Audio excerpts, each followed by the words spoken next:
Brodio. Il y a des disparitions qui laissent un vide et d'autres qui amènent des réponses. Certaines engendrent les deux. Ce podcast est destiné à nos parents et grands-parents que nous avons peut-être aimés sans connaître. À ces filles et fils, petites filles et petits-fils qui aujourd'hui connaissent mieux ceux à qui ils ont déjà dit adieu. Vous êtes sur le point d'écouter De Grands-parents, une série écrite et réalisée par Brodio. Clignancourt. La vie sur les vieilles photos en noir et blanc m'a toujours semblé foutre un peu le cafard. Pourtant, je sais bien que derrière ces sourires figés et ces visages fermés, les couleurs du monde étaient bien présentes. Alors je me suis mis en quête de retrouver un peu ces couleurs. J'ai commencé à chercher à découvrir la vie passée de mes ascendants. Une curiosité qui reste attisée par le mystère du manque de réponses aux questions que je me pose maintenant. Des photos en noir et blanc, j'en ai trouvé une chier. Mais dans Déplaise à Paris Match, ce ne sont pas les photos qui m'ont le plus choqué. Ce sont les mots. Au travers de correspondances ou de simples notes des gens qui m'ont fait et qui ont laissé derrière eux des miettes de leur vie singulière. Dans ma quête de couleurs, j'ai vu et lu beaucoup de choses sur mes grands-parents. Je ne sais pas quelle relation vous entretenez ou avez entretenu avec les vôtres. Moi, je pensais bien les connaître et on en est loin.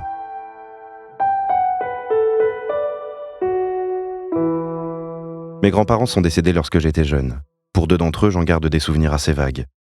D'un côté, le mythe d'une grand-mère pouponne au jupon ample dans lequel on se réfugie se confond avec les souvenirs apportés par mes frères et sœurs plus grands que moi. De l'autre, le grand-père omniscient figure pendant longtemps et sans doute un peu idéalisé dans la mort.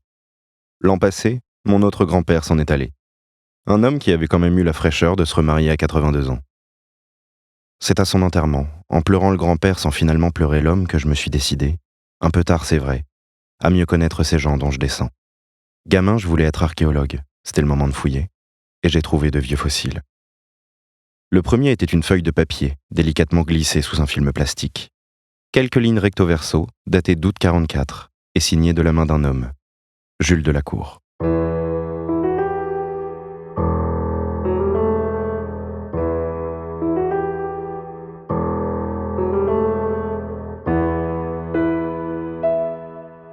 L'été 44 sonne la défaite pour les Allemands, après un débarquement réussi en Normandie plutôt en juin par les Alliés.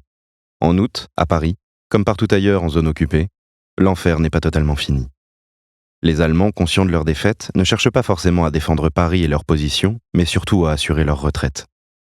Jules vivait dans le 18e arrondissement parisien, au 84 rue de Clignancourt, avec sa femme Henriette et leur fille Simone. Née en 1932, Simone a 12 ans durant l'été 44. Assez grande déjà, pour se souvenir aujourd'hui de cet appartement et de ce quartier.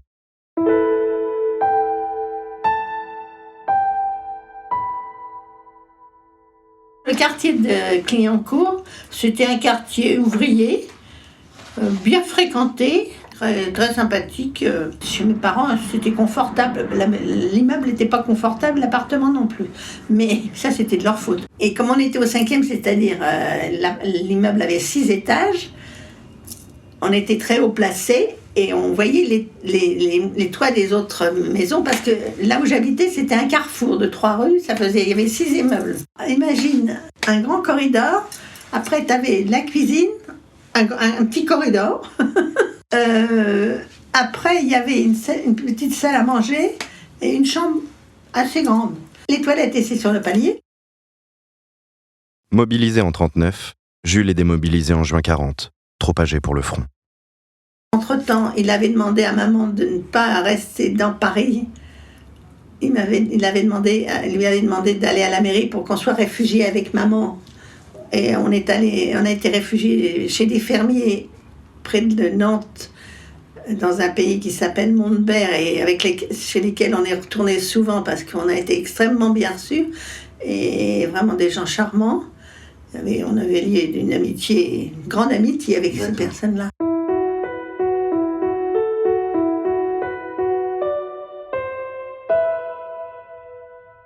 Lorsque Jules rentre à Paris, sa femme et sa fille le rejoignent, mais ce n'est pas forcément pour le mieux.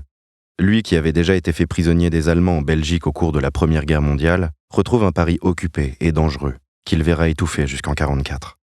Les premières années, moi je me rendais bien compte que la France c'était ce qu'on appelait occupée, mais je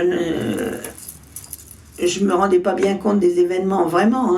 Même en bombardement, j'avais peur, mais je me sentais pas en danger, ce qui n'était pas le cas de mes parents. Surtout mon père, qui lui avait donc subi la guerre de 14, et donc il avait été prisonnier des Allemands en Belgique.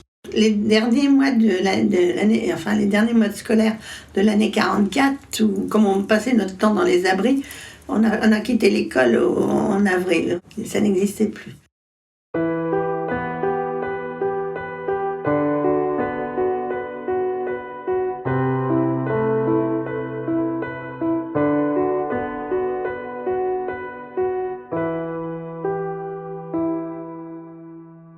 Plus bas dans la rue, au 26, ce sont les grands magasins du Fayel. Fermés en 1930, ils étaient depuis longtemps un véritable temple de la consommation, comme les grands magasins aujourd'hui. Georges Dufayel ira même jusqu'à prêter de l'argent à ses clients pour les pousser à consommer, en créant au passage le crédit à la consommation.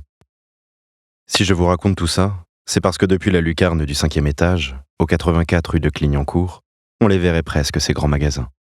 Et s'il ne les voit pas tout à fait, Jules les entend, surtout lorsqu'ils sont le théâtre du barreau d'honneur de quelques Allemands.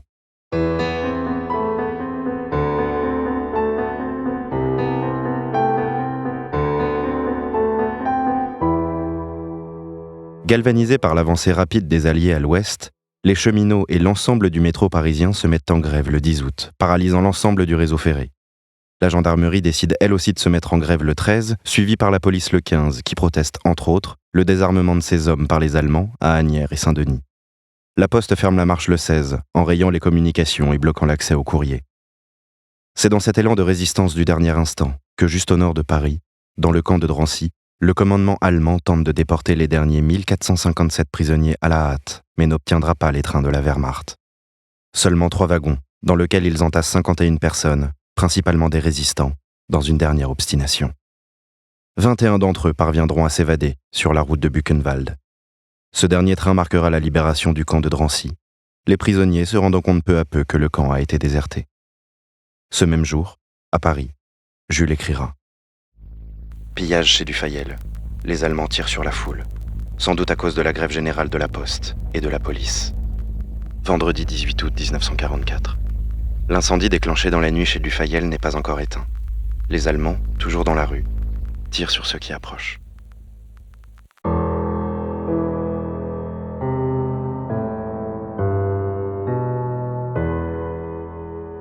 Tout le quartier a été bouleversé. Nous, quand à l'époque, on allait à l'abri dans les caves. Ça servait à rien, enfin, c'était comme ça.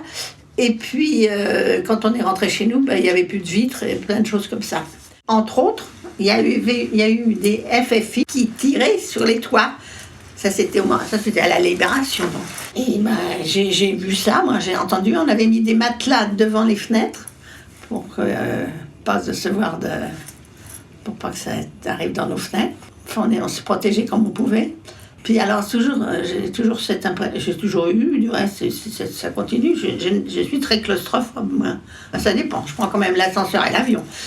Mais les tunnels, j'aime pas trop.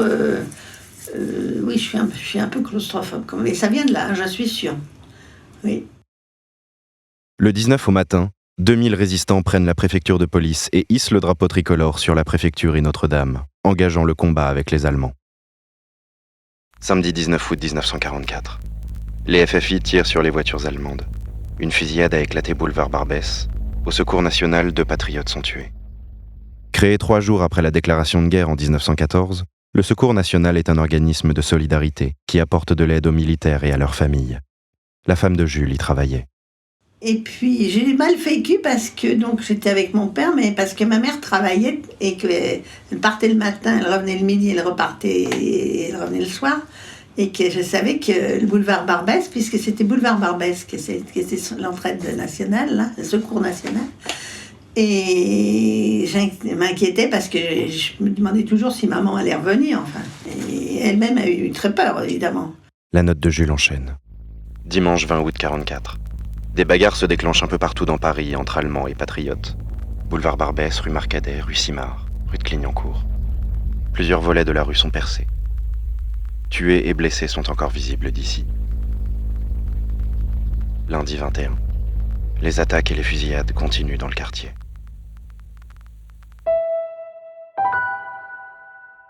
L'insurrection parisienne continue et les guérillas éclatent un peu partout malgré la trêve. Au total, ce sont près de 5000 membres des forces françaises de l'intérieur qui luttent dans Paris et reprennent peu à peu aux Allemands un autre bastion stratégique, l'Hôtel de Ville. Ils s'accaparent dans le quartier les souterrains du métro pour y prévoir une évacuation de l'état-major des FFI en cas d'attaque allemande. Mercredi 23 août 44. On élève des barricades le soir, sous la pluie. Quelques jours avant cette libération, il y avait des barricades qui se faisaient dans les rues. Et moi, justement, j'étais, comme on l'a dit tout à l'heure, il y avait 3 rues qui se croisaient. Et les gens venaient, on a eu des barricades en bas de chez nous, alors les gens apportaient, alors là c'était le foutoir, les gens apportaient des matelas, n'importe quoi, ça servait d'ordure en fait, hein, mais enfin ça faisait barricade, je veux dire, c'est-à-dire là, comme il n'y avait plus de circulation, de toute manière ça n'empêchait pas les voitures de passer, il n'y en avait pas. Et quand tout à l'heure je parlais avec Geoffo et les enfants de mon âge, on jouait dans les rues, c'est parce que dans les rues à l'époque, il n'y avait pas de circulation. Alors on avait le droit d'aller jouer dans la rue parce que sinon jamais mes parents m'auraient laissé aller jouer dans la rue avec les circulations. Même s'il y avait moins de circulation qu'actuellement, il y en avait quand même. Le 24, les FFI tentent de reprendre le palais du Luxembourg, mais les Allemands sont mieux équipés. À 17h pourtant, l'espoir vient pour une fois du ciel quand un avion léger survole la préfecture et largue un message du général Leclerc. « Tenez bon, nous arrivons. » La Nueve, une compagnie de républicains espagnols, reçoit l'ordre de foncer sur Paris. Accompagnés par les chars français Montmirail, Champaubert et Romilly du 501e régiment des chars de combat, les 3 chars et 11 Alftrak qui composent la Nueve foulent le pavé de l'Hôtel de Ville à 21h22, annoncé par le bourdon de Notre-Dame qui retentit dans les rues de la ville, malgré les 16 à 20 000 soldats allemands encore présents dans Paris. Ce jour-là, Jules écrit. Dernière fusillade. Les FFI font 2 prisonniers allemands. Le général Leclerc arrive à l'Hôtel de Ville. Le quartier est en fête toute la soirée et toute la nuit. Vendredi 25 août 1944. Entrée des troupes à Paris. On voit la première tondue. Elle est fière et digne.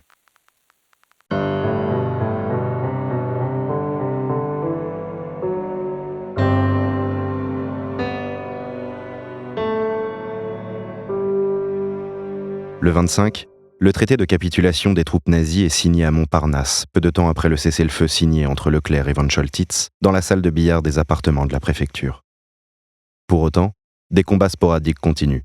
Les soldats SS refusent la capitulation. Le même jour, De Gaulle passera par tous les bastions libérés avant de déclamer son célèbre discours place de l'Hôtel de Ville et de défiler le lendemain sur l'avenue des Champs-Élysées. Samedi 26 août 1944. Défilé du général de Gaulle aux Champs-Élysées. Retour émotionnant. Les miliciens et quelques Allemands tirent sur la foule à de nombreux endroits. À 11h, bombardement allemand et fusillade dans la rue de Clignancourt. Cette fois-ci, les balles atteignent le 6e. Nous restons cachés. On est tous allés aux Champs-Élysées voir De Gaulle défiler, ça c'est sûr. Je sais pas comment on y allait du reste à l'époque, parce que je sais pas si les métro fonctionnaient, ou si on y allait à pied, j'en sais rien du tout. Et moi j'y suis allée avec mon institutrice, que j'ai toujours beaucoup aimée, qui avait une petite fille de mon âge. On était toutes les 3, et puis le mari de cette institutrice. Et naturellement, après il y a donc eu des fusillades, et mes parents avaient hâte de me voir rentrer. Moi, je me suis pas bien rendu compte de ça, qu'il fallait que je me suis rendu compte qu'il y avait des fusillades, mais je me suis pas rendu compte que mes parents pouvaient s'inquiéter. Et puis, évidemment... Et il y avait... j'ai donc assisté à ces bombardements, bien sûr, avec beaucoup de terreur. Enfin, j'étais encore petite, j'avais une douzaine d'années, donc c'était en 44. Et j'emmenais toujours avec moi aux abris, qu'on appelait... J'avais une petite valise avec une petite poupée à l'intérieur, de l'alcool de menthe, et puis je ne sais trop quoi, mais enfin à chaque fois je m'en allais avec ça. Dans la nuit du 26, l'aviation allemande envoie un raid de bombardement en ultime représailles qui touche principalement le nord et l'est de Paris. Le lendemain, Jules écrira « Calme plat, presque pesant, fatigue de la veille, encore quelques coups de feu isolés. Un milicien est arrêté, écharpé et probablement fusillé. Pendant plusieurs jours, les Parisiens seront partagés entre peur et enthousiasme, restant vigilants aux tireurs isolés et aux conflits de rue, avant que les troupes américaines ne défilent à leur tour sur les Champs-Élysées, le 30 août 44. Cette libération sera fêtée à la maison, en toute humilité, dans le traumatisme de 5 ans de conflits et d'occupation.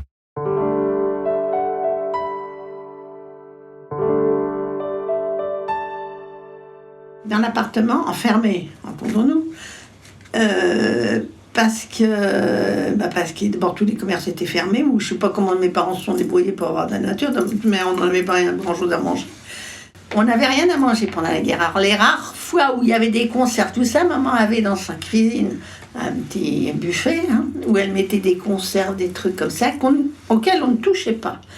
Et le jour de la libération, enfin le jour de Gaulle, là, on a sorti des boîtes de conserve pour manger avec cousin Albert, etc. C'était la fête. C'est vraiment... Mais je m'en souviens de ce genre de... C'est des anecdotes, mais c'est drôle. C'est donc cette petite note qui m'aura permis d'en apprendre plus sur un moment de la vie de mes ascendants.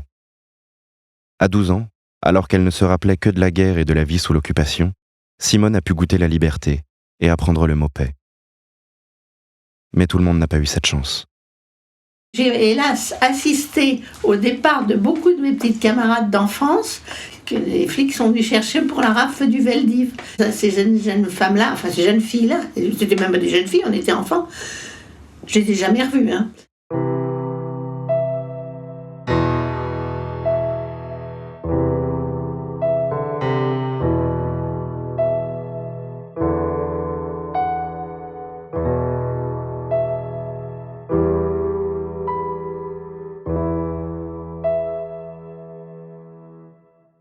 Quand j'avais 12 ans, moi, en août, elle m'emmenait cueillir les mûres le long du chemin de leur maison de campagne. Aujourd'hui, Simone a 90 ans. Elle n'est plus la petite fille qui jouait avec Joseph Joffo dans la rue. Je l'appelle Mamone, et c'est ma grand-mère.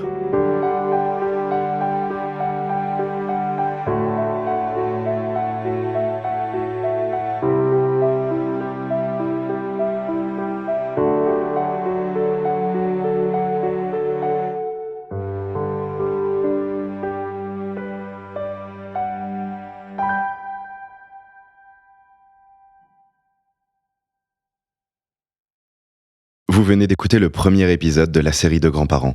Merci à ceux qui sont arrivés jusqu'ici. Si l'épisode vous a plu, n'hésitez pas à partager ce podcast autour de vous. Suivez Brodio sur Instagram pour ne rien rater de la suite de cette série.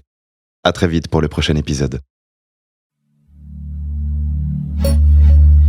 Brodio.